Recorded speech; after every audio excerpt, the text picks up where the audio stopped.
Running reports is one of the most powerful things you can do in QuickBooks to see how your business is performing. The profit and loss statement gives you an insight into your business income and expenses over a period of time. Select Reports. Then run the profit and loss statement. The profit and loss statement shows you how much money your business made and spent over the displayed period of time. At the top of the profit and loss statement, you can see your business's income displayed right here. It is divided in different income accounts, so you can see your general revenue streams. Right here, you will also see your cost of sales. These are usually the production costs for goods that you sold or the services that you charged your customers for. And then towards the bottom of the profit and loss report are your expenses. These are expenses for the general maintenance of your business, such as advertising, insurance, rent, and utilities.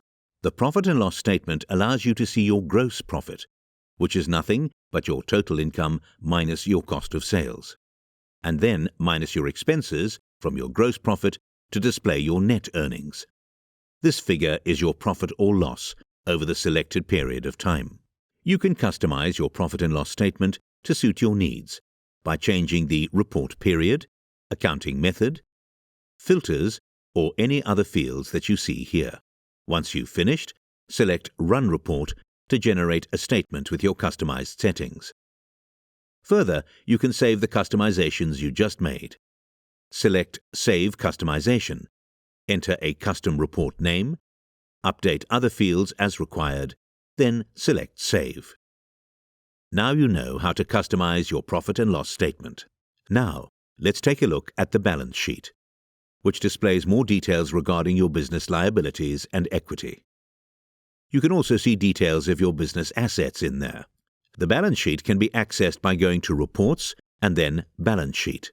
Scroll down to the bottom of the balance sheet to the Equity section. Here, under Net Income, you can see the exact same number that was displayed on the profit and loss statement before. So, the end result of the profit and loss statement is also displayed on the balance sheet as the net income or profit of a business. It is used to calculate the growth in what the business is worth. Use the profit and loss statement to measure the basic profitability of your business. Now, you can run your profit and loss statement.